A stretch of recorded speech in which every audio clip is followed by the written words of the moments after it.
Hello दोस्तों, मुझे उम्मीद है कि आप सभी अच्छे होंगे। दोस्तों, अब हम डिस्कशन करने वाले हैं निफ्टी 50 के बारे में।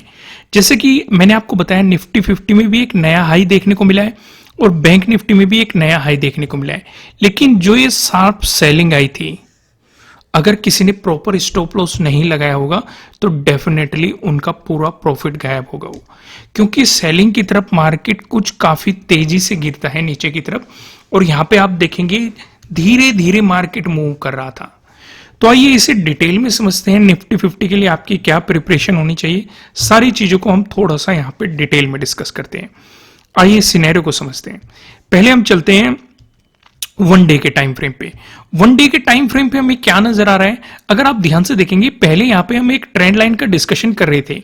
ऊपर की तरफ हमें एक रेजिस्टेंस लाइन नजर आ रही थी, नीचे आप देखेंगे नीचे एक सपोर्ट लाइन नजर आ रही थी। जब इस सपोर्ट लाइन का ब्रेकडाउन हुआ था तो मार्केट इसे बार बार रिटेस्ट कर रहा था, लेकिन इसका ब्रेकआउट नहीं दे रहा था। अगर आप देखेंगे आज इसका ब्रेकआउट मिल चुका है। हालांकि ब्रेकआउट मार्केट ने पहले भी कई बार देने की कोशिश की थी, लेकिन प्राइस ऊपर सस्टेन नहीं कर पा रहा था। बार बार मार्केट में उससे नीचे ही आपको क्लोजिंग मिल रही थी। लेकिन आज मार्केट ने नया हाई भी बना दिया है और ब्रेकआउट देके प्राइस ऊपर भी सस्टेन कर दिया है। अगर मार्केट प्रीवियस डे हाई को निकालता है तो आप फिर जो ये ऊपर की तरफ ट्रेंड लाइन है इस पे अपना पूरा फोकस कर देंगे। जहां पे आपको एक रेजिस्टेंस एरिया दिखाई दे रहा है तो अगला रेजिस्टेंस बैंक निफ्टी और निफ्टी 50 के लिए ये हो जाएगा। इस चीज का आप ध्यान रखेंगे। वहीं पे अगर आप देखेंगे कुछ और चीजें भी हम डिस्कस करते हैं। अगर इस एरिया पे आप फोकस करेंगे, इसे मार्केट ने निकालने के लिए बहुत कोशिश की है। ध्यान से नोट करो, मैं इसे थोड़ा सा जूम करता हूं जिससे कि क्लियर समझ में आए कि माजरा क्या है यहाँ पे। अगर आप ध्यान देंगे, इस एरिया पे फोकस करो। मार्केट पहले यहाँ पे खूब रेजिस्टेंस की तरह एक्ट कर रहा था, बार बार सेलिंग हमें यहाँ पे देखने को मिल रही थी, लेकिन आज मार्केट ने इसका ब्रेकआउट दे दिया है। हमारा सिंपल सा रूल क्या है कि अगर रेजिस्टेंस था, ब्रेकआउट मिलती ही उसके सपोर्ट की तरह एक्ट करने की पॉसिबिलिटी बढ़ जाएगी। इसलिए अगर मार्केट यहां से रिवर्स होता है तो पहला सपोर्ट तो ये ट्रेंड लाइन मार्केट के लिए बनने वाली है। इसका ब्रेकडाउन मिलता है तो ये वाला जोन भी आपके लिए सपोर्ट की तरह एक्ट करता हुआ दिखाई देगा। लेकिन अगर मार्केट इसका ब्रेकडाउन देके इससे नीचे क्लोजिंग दे देता है, इस सिचुएशन में आपको निफ्टी 50 में और भी नेगेटिव मोमेंटम देखने को मिल सकता है। समझ में आ गई सारी चीजें? कोई भी कंफ्यूजन नहीं है ना? क्लियर हो गई चीजें? आइए और भी डिस्कशन करते हैं इसका। अब 1 आवर के टाइम फ्रेम पे समझेंगे, लेकिन 1 आवर के टाइम फ्रेम पे डिस्कशन करने से पहले लॉजिक समझ लेते हैं। अगर आप ध्यान देंगे, फिफ्थ पे फोकस करो। इस एरिया पे मार्केट काफी ज्यादा टाइम स्पेंड कर रहा था, एक साइडवेज मोमेंटम दे रहा था, इसका ब्रेकआउट देने की कोशिश कर रहा था मार्केट बार बार। इसके जस्ट ऊपर हमारे लिए ये क्या था? ये था हमारा ऑल टाइम हाई। आप देखेंगे जो मार्केट ने लगाया हुआ था, यहाँ पे भी मार्केट ने रेजिस्टेंस की तरह एक्ट किया था। दो इंपॉर्टेंट चीजें थी हमारी, क्योंकि अगर मार्केट यहाँ पे फ्लैट ओपन होकर पॉजिटिव मोमेंटम दिखाता तो हम इसे अप्रोच करते, लेकिन मार्केट ने पहले ही गैप अप ओपनिंग दे दी और गैप अप ओपनिंग देने के बाद अपना प्रीवियस डे हाई का भी मार्केट ने ब्रेकआउट निकाल दिया गैप अप ओपनिंग के दौरान, और इस जोन का भी मार्केट ने ब्रेकआउट निकाल दिया और इसे रिटेस्ट करके मोमेंटम भी दिया। तो यहां पे क्लियर आपके लिए प्रीवियस डे हाई के ब्रेकआउट वाला सीधा सीधा सेटअप बनता हुआ यहां पे साफ साफ दिखाई दे रहा था और मार्केट ने उसके बाद एक अच्छी खासा मोमेंटम आपको दिया है। बस बशर्ते आपने लालच नहीं किया होगा। देखो, दो तरीके होते हैं बड़े मूव पकड़ने के। एक तो होता है जो लोग करते हैं कि भाई शांति से बैठे रहते हैं, मार्केट चलता रहता है। मैं पर्सनली इसे पसंद नहीं करता। वे क्या करते हैं कि भाई या तो हमारा यहाँ पे एसएल है, एसएल हिट होगा, या फिर हम निकलेंगे। सिंपल सा रूल बनाओ एक अपना।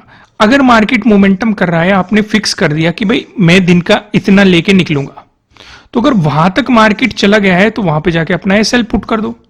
अगर वापस आया तब भी आप जो दिन में प्रॉफिट लेते थे वो तो आपके हाथ में ही है ना। और अगर मार्केट ऐसे मूव करता रहा तो हर स्विंग पे अपना एसएल शिफ्ट करते रहो। तो आपको मार्केट के साथ ही थोड़ा सा चलना पड़ेगा, तभी आप जाके चीजों को अच्छे तरीके से समझ पाएंगे। क्योंकि अगर इस तरह की कोई कैंडल देखने को मिल जाए तो आपको मार्केट में आपके पूरे प्रॉफिट गायब हो सकते हैं। तो यहां पे हमारा कौन सा सेटअप बना? प्रीवियस डे हाई के ब्रेकआउट वाला सेटअप बना है। क्लियर। आइए अब हम यहाँ पे 1 आवर के टाइम फ्रेम पे चीजों को समझते हैं। 1 आवर के टाइम फ्रेम पे ये दो आपको रेजिस्टेंस और सपोर्ट लाइन दिखाई दे रही होगी। कौन सी लाइन है ये? जो हमने अभी 1 डे के टाइम फ्रेम पे डिस्कस करी, ये वही लाइन है। बस मैंने टाइम फ्रेम चेंज कर दिया, 1 आवर का टाइम फ्रेम सिलेक्ट कर लिया। क्यों किया है वो अभी आपको समझ में आ जाएगा। जैसे कि मैंने कहा कि हमें इंतजार करना पड़ेगा प्रीवियस डे हाई के ब्रेकआउट का। अगर मार्केट इस जोन को निकाल देता है, यानी कि 22,700 के जोन को अगर मार्केट निकाल देता है और प्राइस ऊपर सस्टेन होने लग जाता है, तो आप पूरा फोकस इसी ट्रेंड लाइन पे करना शुरू कर दोगे। क्योंकि जब जब मार्केट ने इस ट्रेंड लाइन की रेस्पेक्ट की है, अगर आप पीछे भी जाके देखेंगे, आपको शार्प मोमेंटम मार्केट में देखने को मिले हैं। तो आपके लिए अगला इंपॉर्टेंट रेजिस्टेंस इसी वाले जोन में होने वाला है। लेकिन अगर मार्केट यहां से वापस घूमता है, तो मैंने आपको एक चीज बताई थी कि एक तो आपके लिए ये वाला सपोर्ट जोन एरिया है, फिर एक ट्रेंड लाइन वाला सपोर्ट जोन एरिया है। क्योंकि पहले मार्केट ने यहां से काफी टाइम स्पेंड किया है, इसकी काफी रेस्पेक्ट करी है, तो वापस आते समय ये आपके लिए इंपॉर्टेंट सपोर्ट भी रहने वाला है। या मेन फोकस आप क्या कर सकते हैं, मेन फोकस आप सिंपल सा समझने के लिए इस ट्रेंड लाइन पे पहला सपोर्ट, इसका ब्रेकडाउन मिलता है तो 22,500 के जोन में आपके अगले सपोर्ट की इस वाले एरिया में आपके लिए अगले सपोर्ट की पॉसिबिलिटीज हो सकती है। आइए अब मैं आपको सीधा लेके चलता हूं 15 मिनट के टाइम फ्रेम पे। यहां पे चीजों को थोड़ा सा और डिटेल में समझते हैं, इसे थोड़ा सा जूम कर लेते हैं जिससे कि क्लियर समझ में आए। दोस्तों, अगर कंटेंट पसंद आ रहा है वीडियो को लाइक जरूर करना, इससे यूट्यूब एल्गोरिदम को लगता है कि आपको कंटेंट पसंद आ रहा है, तो इसलिए वो वीडियो को बूस्ट देता है। आइए अब हम यहाँ पे सिचुएशन डिस्कस करते हैं। ये आपके लिए क्या हो गया, प्रीवियस डे हाई हो गया। ये आपके लिए क्या हो गया, प्रीवियस डे क्लोजिंग हो गया। ये आपके लिए क्या हो गया, प्रीवियस डे लो हो गया। क्या कुछ और चीजें भी इंपॉर्टेंट है, बिल्कुल इंपॉर्टेंट है। ये आपके लिए क्या होगी, ये ट्रेंड लाइन होगी, इसे भी मार्क करो। तो डिस्कशन करो, अगर मार्केट फ्लैट ओपन होकर पॉजिटिव मोमेंटम दिखाता है। दोस्तों, आगे का डिस्कशन करने से पहले मैं आपको बता दूं, आपके लिए किसी भी तरह का ना तो कोई बाय रिकमेंडेशन है, ना ही कोई सेलिंग रिकमेंडेशन है। ये जस्ट एजुकेशनल पर्पज से बनाई गई एनालिसिस वीडियो है। इन्वेस्ट करने से पहले आपको अपनी रिसर्च करनी है, अपने इन्वेस्टर की सलाह लेनी है, क्योंकि प्रॉफिट भी आपका होने वाला है, लॉस की जिम्मेदारी भी आपको अपने आप लेनी है। अगर मार्केट ने फ्लैट ओपन होकर आपको पॉजिटिव मोमेंटम दिखाया, तो इस वाले सिनेरियो पे आप फोकस क्या करेंगे कि आप प्रीवियस डे हाई को निकलने देंगे। इस बीच अगर आप स्कैल्पिंग अपॉर्चुनिटी ढूंढना चाहते हैं तो वो बात एक अलग है, नहीं तो शांति से बैठे रहना है, पहले प्रीवियस डे हाई को निकलने देना है। क्योंकि एक तो आपने यहां से शार्प सेलिंग देखी है। मैं आपको हमेशा कहता हूं कि वे पॉइंट जरूर मार्क करो जहां से आपको मार्केट में अचानक से बड़े मोमेंटम देखने को मिलते हैं या फिर बड़ी गिरावटें देखने को मिलती है, क्योंकि फिर से वो सिचुएशन वहीं पे हो सकती है। अगर अब मान के चलो इसका ब्रेकआउट दे दिया मार्केट ने, तो एक इंपॉर्टेंट उसी हिसाब से आपके लिए एक इंपॉर्टेंट सपोर्ट के रूप में एक्ट करता हुआ दिखाई देगा। समझे कि नहीं मैंने क्या समझाया? तो इसलिए हम इस पे खास नजर रखेंगे प्रीवियस डे हाई पे। जब तक प्रीवियस डे हाई का ब्रेकआउट मिलके प्राइस ऊपर सस्टेन नहीं करने लग जाता, तब तक पॉजिटिव साइड आपको कुछ भी प्लान नहीं करना है। समझ में आ गई? वहीं पे अगर मार्केट फ्लैट ओपन होकर नेगेटिव मोमेंटम दिखाता है, तो इस वाली सिचुएशन में ये वाला जो स्विंग मार्केट ने बना रखा है, ये जहां से आपको ये रिकवरी मार्केट में देखने को मिली थी, इसे निकलने देना। अगर मार्केट ने इसे निकाल दिया, फिर ट्रेंड लाइन पे आपके लिए पहले सपोर्ट की पॉसिबिलिटीज है। इसका ब्रेकडाउन मिल गया तो आपके लिए प्रीवियस डे लो काफी इंपॉर्टेंट सपोर्ट रहेगा। इसका ब्रेकडाउन मिल गया तो इस एरिया में मैंने आपको बताया था 22,500 वन डे के टाइम फ्रेम पे भी मैंने दिखाया था कि यहाँ पे एक सपोर्ट जोन है, जो कि पहले एक इंपॉर्टेंट रेजिस्टेंस जोन हमारे लिए बना हुआ था, और हमने 1 आवर के टाइम फ्रेम पे भी वे सारी चीजें देखी थी। तो समझ में आ गई आपको यहाँ पे क्लियरिटी? तो आपको ध्यान इन चीजों पे रखना है। वहीं पे अगर मार्केट आपको गैप अप ओपनिंग देता है, तो गैप अप ओपनिंग पे भी आप प्रीवियस डे हाई पे ही फोकस रखेंगे।